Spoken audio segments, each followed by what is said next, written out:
नाज़रीन, अवामी न्यूज़ में ख़बरनि जो सिलसिलो जारी है। इन वक्त असीं तव्हांखे ठारू शाह खां ख़बर ॾींदा हलूं त सिंध हुकूमत पारां 12 वॻे खां 3:30 वॻे ताईं लॉकडाउन ते अमल कराईंदे इंतज़ामिया शहर खे मुकम्मल बंदि कराए छॾियो आहे। लॉकडाउन दौरान खुलियल करियाना स्टोर, सब्जी, गोश्त ऐं मेडिकल स्टोर खे बि बंदि करायो वियो। शहर मुकम्मल तौर ते बंदि। मस्जिदनि में जुमे जी नमाज़ जी जमायत में मस्जिदनि जे पेश इमाम ख़ादिम समेत 4 खां 5 माण्हुनि जी शिरकत, जॾहिं त SHO ठारू शाह कलम 144 जी भंजकड़ी कंदड़नि 20 खां 25 माण्हुनि खे गिरफ़्तार करे वरिता। कोरोना वायरस के लॉकडाउन की वजह से लोग बहुत ज़्यादा परेशानी में मुब्तला हैं, खासकर सफ़ेदपोश और दिहाड़ीदार तबका।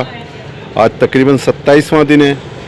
गवर्नमेंट ने किसी किस्म का लोगों से कोई ताउन नहीं किया है और ख़ासकर टाउन इंतज़ामिया तो ऐसे जैसे न होने के बराबर, और लोग बहुत परेशानी के आलम में घरों में फाके हो रहे हैं। मैं गवर्नमेंट से एक ही इल्तिजा करूँगा, या तो इन गरीबों की सार करे या इस लॉकडाउन को ख़त्म कर दे। इतने लोग लॉकडाउन की कोरोना में नहीं मरे जितने लोगों ने खुदकशियाँ कर ली हैं। जुल्म मां घर में विंजो पिया, घर जे आॾो मुंहिंजी गाॾी खणी आहिनि चोरी करे। ठारू शाह SHO इहो पाकिस्तान में हिकिड़ो कोरोना मारियो, ॿियो हिननि असांखे मारियो आहे। छाजे करे इहो जेको जहिड़ो ज़ुल्म था कनि माण्हुनि सां। ही शहर में जेकी गाॾियूं चोरी थी थियनि, हे था कराइनि सभु।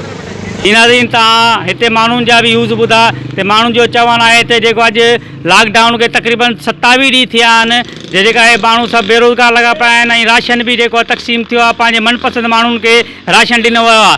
ऐं अॼु जुमे वारे ॾींहुं सॼी मसाजिद जेकी बि आहिनि, इमाम बारगाह में सख़्तु सिक्योरिटी जा इंतज़ामात कया आहिनि ऐं पुलिस ऐं रेंजर्स जा एहलकार गश्त कनि था।